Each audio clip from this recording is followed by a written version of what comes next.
All right, let's talk about that survival kit you're so proud of. You've got the ferro rod, the high-tech water filter, the wilderness tent, everything you need to survive out in the woods.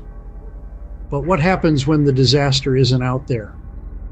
What happens when the crisis is right here, in the middle of the city, and the power grid goes down for good? Suddenly, all that gear is just dead weight. You think you're ready for a citywide emergency? You're probably wrong. The things you've overlooked aren't just minor conveniences. They're the absolute difference between making it through and becoming just another statistic. Let's be honest, most prepping advice is all about wilderness survival, fire starting, shelter building, foraging. And look, those are great skills to have. But most of us live in cities and suburbs. The problems we'll face when things go sideways are totally different. You won't be looking for a clear stream to filter water from. You'll be dealing with contaminated city water lines and bone-dry taps. That bug-out bag, packed for the woods, it's setting you up for failure in the concrete jungle. Today we're going to fix that. We're covering 5 overlooked items specifically for the unique hellscape of an urban disaster. Stick with me, and I'll show you the items that are almost certainly missing from your urban survival kit. First up is something so simple, so cheap, it's almost criminal that you don't have one. I'm talking about a Sillcock key. Picture it. It's day 3 of a total blackout. The water in your apartment shut off 2 days ago. The stores were looted bare of bottled water in the first few hours. You're getting dangerously dehydrated, you can't think straight, and your family is suffering. You walk past office buildings, strip malls, and schools, and you see water spigots everywhere. But you can't turn them on. They don't have a simple handle. They have a weird, square, recessed stem made to keep the public out. This is where the Sillcock key becomes a lifesaver. This little 4-way tool is basically the master key for most commercial water spigots. It's designed to open those tamper-proof valves on the outside of buildings.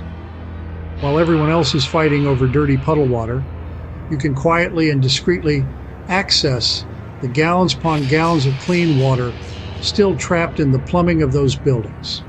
This isn't about looting, it's about surviving when the system has collapsed. A water filter is great, but it can't create water from nothing. The Sillcock key helps you find the water in the first place. For just a few bucks, this is one of the single most powerful tools you can add to your urban kit. Don't leave home without one. Look, your multi-tool is great. It's a marvel of engineering, a little toolbox for your pocket. But let's be real for a second.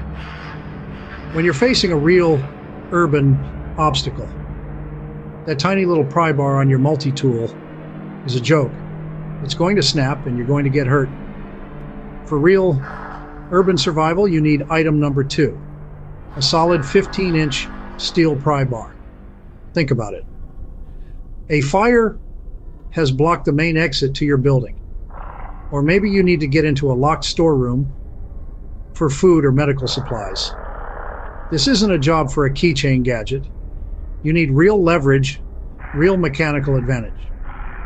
A sturdy pry bar is the universal key to a lockdown city. It lets you pry open jammed doors, break locks, smash windows to escape a vehicle, or lift heavy debris that's trapping you or someone else. Your multi-tool just can't do that. Trying to use it for a heavy-duty job is just asking for a broken tool and bloody knuckles. And let's not forget the obvious. A solid steel bar is a hell of a deterrent. In a world without 911, your safety is on you. A pry bar doesn't need reloading, it won't jam, and just holding it is often enough to make someone think twice. It's a tool that screams, back off. It's tough, simple, and gives you a capability that almost nothing else in your bag can. It's time to stop expecting a multi-tool to do a job it was never built for. Get a real pry bar. And now, item number 3. Heavy-duty, puncture-resistant work gloves. Let's talk about your hands. In an urban disaster, you're going to be moving debris, breaking glass, climbing over fences, and dealing with all kinds of sharp, filthy hazards. A pair of cheap cotton gloves isn't going to cut it. You need heavy-duty, puncture-resistant work gloves. Think thick leather or modern synthetics with reinforced palms and fingers. Why? Because a single deep cut or puncture wound can put you out of commission fast. Infections, loss of grip, or just the pain can make even simple tasks impossible. And in a world where hospitals are overwhelmed or shut down, you can't afford to get hurt. These gloves aren't just for comfort, they're for survival. They let you handle broken glass, hot metal, or jagged concrete without hesitation. They're the difference between getting the job done and getting sidelined by an injury you could have easily avoided. And don't skimp here. Get the best gloves you can afford and keep them in your kit.